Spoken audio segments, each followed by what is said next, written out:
तुला राशि आधा साल बेमिसाल, क्योंकि मंगल देवता 28 जुलाई से 13 सितंबर तक आपकी कुंडली के द्वादश भाव में यानी कि कन्या राशि में है।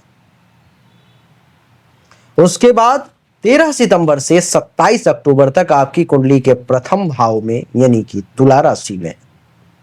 उसके बाद 27 अक्टूबर से 7 दिसंबर तक आपकी कुंडली के दूसरे भाव में यानी कि वृश्चिक राशि में, और 7 दिसंबर से आपकी कुंडली के तीसरे भाव में यानी कि धनु राशि में।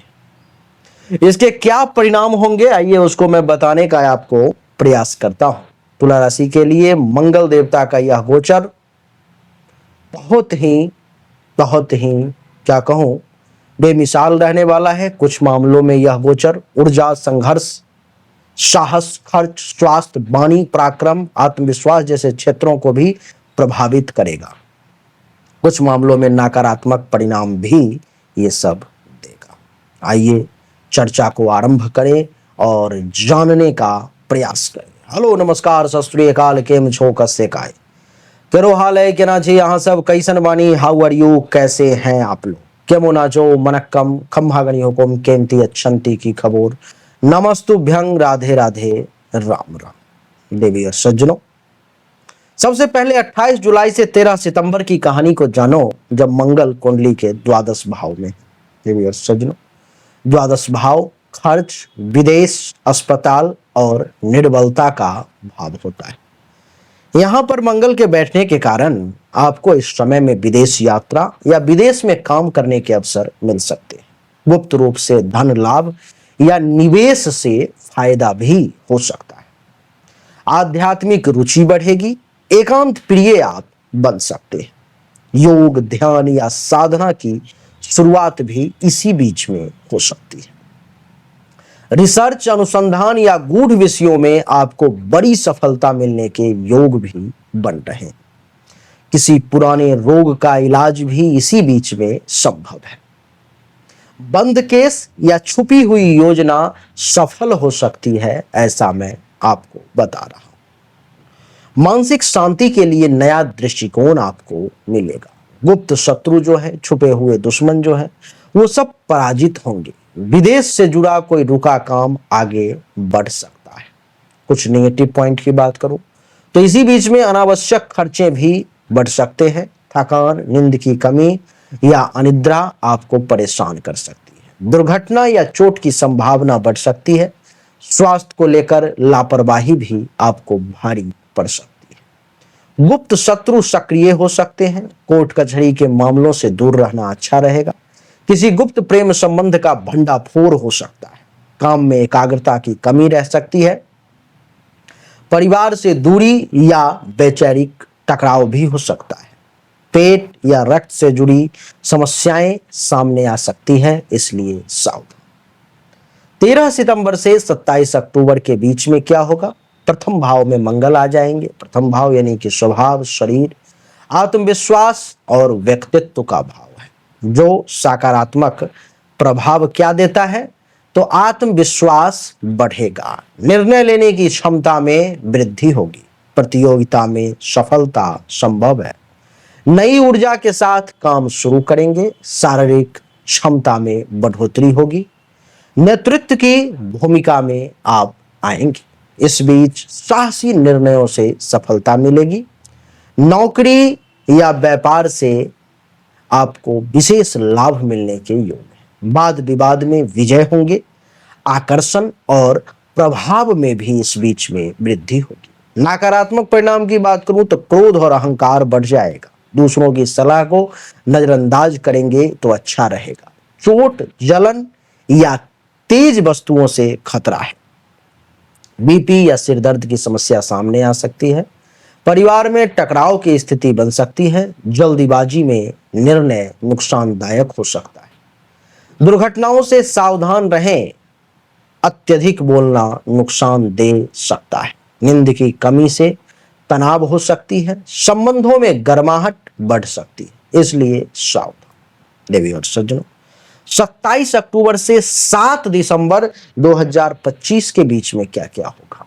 धन और वाणी, परिवार, संस्कार, खान पान, इन सब का भाव दूसरा होता है जहां पर में मंगल देवता का प्रवेश हुआ है। धन कमाने की नई प्रेरणा मिलेगी आपको। कारोबार में तीव्र गति से निर्णय लेने के लिए आप जाने जाएंगे। पारिवारिक मामलों में नेतृत्व करेंगे। वाणी में प्रभावशीलता आएगी। संपत्ति से संबंधित निर्णय जो है सो आप ले सकते हो, ऐसा देखने को मिल सकता है। बचत की योजनाएं बनेंगी। कुटुंब से जुड़ी कोई पुरानी समस्या हल होगी, ऐसा मैं देख पा रहा हूं। भाई बहनों से सहयोग मिलेगा। नई टेक्नोलॉजी या कम्युनिकेशन से आपको लाभ मिलेगा। शेयर बाजार या व्यापार से फायदा होने की संभावना भी दिखाई दे रही है। सावधानी की अगर बात करूं कि नकारात्मक परिणाम क्या है, तो वाणी में कटुता आ सकती है, जिससे विवाद हो सकता है। खान पान पर नियंत्रण न रखने से पेट खराब हो सकता है। परिवार में झगड़े की स्थिति बन सकती है। धन हानि की संभावना, विशेषकर जल्दीबाजी में निवेश करने से आपको बचना चाहिए। गले या दांत से जुड़ी समस्या भी सामने आ सकती है। वाणी से अपनों को चोट आप पहुंचा सकते हैं। आलस या हठ से संबंध खराब हो सकते हैं। बिना सोचे बोलना नुकसानदेह हो सकता है। धन के मामले में किसी पर अंधा विश्वास बिल्कुल भी नहीं करें। व्यर्थ की दिखावटी खर्च बढ़ सकते हैं, इसलिए सावधान हो जाएं। 7 दिसंबर के बाद मंगल देवता आपकी कुंडली के तीसरे भाव यानी कि धनु राशि में आ जाएंगे। तीसरा भाव पराक्रम, भाई बहन, साहस, संचार और यात्रा का होता है, वो भी छोटी यात्राओं का, जिसके कारण से पराक्रम में अद्भुत वृद्धि के योग मैं देख पा रहा हूं। छोटे भाई बहनों से सहयोग मिलता हुआ भी मैं अनुभव कर रहा हूं। मीडिया, लेखन, यूट्यूब, कम्युनिकेशन फील्ड में भी सफलता मिलने के योग है। साहसिक निर्णय लेंगे और उसमें आप लाभ भी पाएंगे। छोटे छोटे काम बड़ी सफलता देंगे। नई यात्राएं शुभ और फलदायक रहेंगी। आत्म प्रचार में वृद्धि के योग बन रहे हैं। कला, खेल या प्रतियोगिता में जीत जो है आपको मिलेगी। हथियार या तकनीकी क्षेत्र में प्रगति मिलने के योग है। संघर्ष से घबराए नहीं, विजय आप ही को मिलेगा। कुछ नकारात्मक परिणाम है, जैसे भाई बहनों से मतभेद भी संभव है, तो सावधान हो जाएं। अति आत्मविश्वास से नुकसान भी हो सकता है। वाहन से जुड़ी घटनाएं कुछ सामने आ सकती हैं। वाहन से जुड़ी कुछ दुर्घटना हो सकती है, इसलिए सावधान रहें। जल्दीबाजी से चोट लग सकती है। कम्युनिकेशन में गलत फहमी से भी तनाव हो सकता है। दिखावा या ओवर एक्सपोजर नुकसानदायक साबित हो सकता है। दोस्तों से झगड़े या प्रतिस्पर्धा भी देखने को मिल सकता है। यात्राओं में थकान या असुविधा भी सामने आ सकती है। छोटी बातों को लेकर के आपके मन में गुस्सा आ सकता है। मोबाइल, इंटरनेट या इन चीजों का, टेलीविजन, इन सब का अत्यधिक उपयोग अच्छा नहीं है।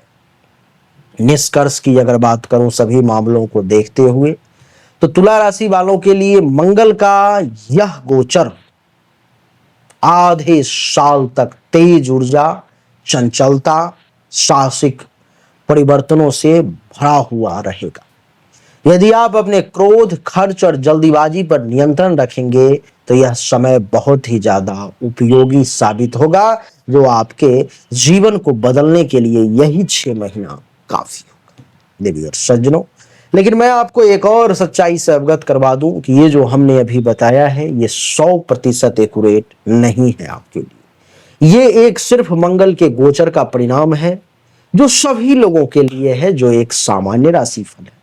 100% एक्यूरेट जानकारी तो आपको तभी मिल सकती है जब आपकी जन्म कुंडली और हस्तरेखा का बहुत बारीकी से अध्ययन किया जाए। अगर आप अपनी जन्म कुंडली या हस्तरेखा दिखाना चाहते हैं, अथवा आपके साथ अगर ऐसा हो रहा है कि आप बहुत परिश्रम कर रहे हो, मेहनत कर रहे हो, फिर भी जिस पोजीशन पर होना चाहिए वहां नहीं पहुंच पा रहे हो, तो आपको समझना होगा जो आपको भाग्य का साथ नहीं मिल पा रहा है। अगर आप पैसा बहुत कमा रहे हो बचत नहीं हो रहा, या कमाने की कोशिश कर रहे हो लेकिन कमा ही नहीं पा रहे हो, तो आपको यह समझना होगा कि आपके धन धान्य संपत्ति के मालिक कुंडली में कौन है, उनकी क्या स्थिति है और ऐसी क्या बात हो गई है जिसके कारण से आपके पास पैसा नहीं आ पा रहा है या नहीं आप बचा पा रहे हो। इन सब बातों को जानने के लिए तो जन्म कुंडली की ही जांच करनी पड़ेगी। इसके लिए आपको सामने दिए गए नंबर पर में जन्म तारीख, जन्म समय, जन्म स्थान, दोनों हाथ के हथेली का फोटो भेजना होगा। जो शुल्क है जमा करना होगा, उसके बाद आपको सही और एक्यूरेट जानकारी निश्चित तौर पर में प्राप्त होगी। अच्छा लगा तो वीडियो को लाइक करें, शेयर करें, चैनल को सब्सक्राइब करके इसके बेल आइकन के बटन को दबाएं। आप सभी का एक बार पुनः बहुत बहुत धन्यवाद। Thank you so much. जय हिंद, वंदे मातरम। बोलिए राधे राधे राम।